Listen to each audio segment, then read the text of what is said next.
Emma. Welcome back, and thanks for tuning in to the fourth part of our pandemic reaction series.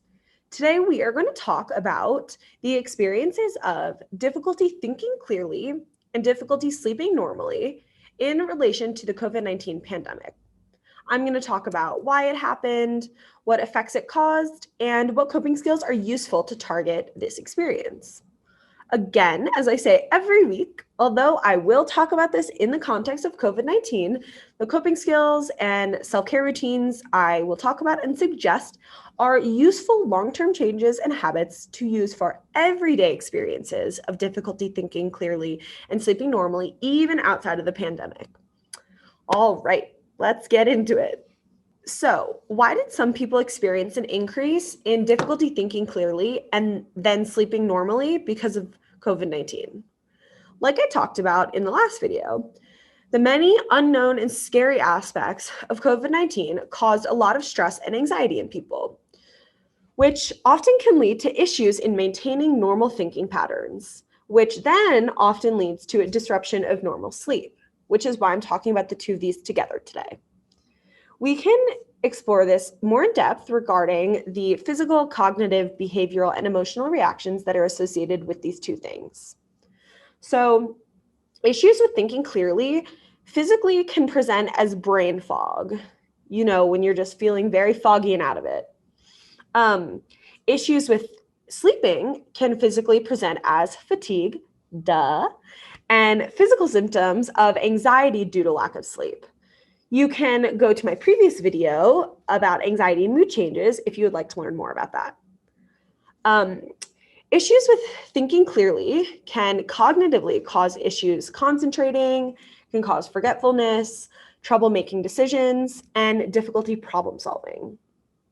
Issues with sleep can cognitively cause issues of repetitive and negative thoughts at bedtime, as well as nightmares.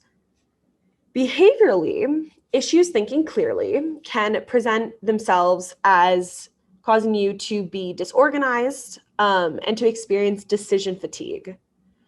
Issues with sleep can cause behaviors like tossing and turning, lack of a good sleep schedule, increased screen use, and lack of a good daytime schedule. And then lastly, issues thinking clearly can cause emotions like confusion, frustration, irritability, and then issues with sleep can cause emotions like anxiety, again, frustration, and obviously fatigue. So these two phenomena, issues thinking clearly and sleeping normally, often play off of one another because oftentimes our sleep patterns are affected by our thought patterns. So again, that's why I'm talking about these together. They also can cause similar issues like fatigue, frustration, etc. So let's take a look at the ways that we can solve these issues and cope with them. Some good coping skills for trouble thinking clearly include regulating the brain with self-soothing and relaxation techniques, setting tasks with priorities and lists so that you can use that to guide you when you are struggling. Also, asking others for help, getting organized is a great option.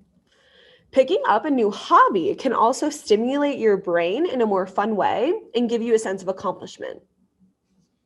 Some suggestions for coping skills for issues sleeping includes establishing routines with exercise and sunlight exposure during the day, setting and maintaining a consistent bedtime, avoiding caffeine and alcohol after a certain hour, focusing on calming and positive things before bedtime, limiting screen time, using low lights leading up to bed, and doing a positive thinking exercise like journaling or gratitude before bed.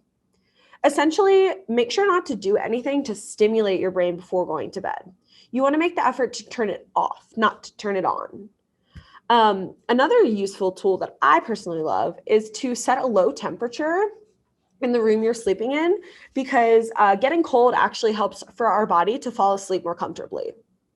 So again, these are great habits just to have in general. Sleep is very important and obviously affects our thinking cycles. So these are two things that are really, really good to have great habits for, even outside of the pandemic. I hope that this video has shown you that any issues you may have had or having with thinking straight or sleeping well are common, and that you're not alone in this. There are useful tools out there to help to combat this, and hopefully you've learned some of those today. Next week, I will talk about the feelings of pandemic fatigue and how we might deal with it. In the meantime, if you want to leave a comment with a question or idea, you can do that on this video or any of our other mental health partners' social media profiles. A team member will be hosting a live stream at the end of the month to answer any of these questions and engage with your comments. So you can find links to our social media profiles in the description of this video. Thanks again for tuning in, and I will see you next time.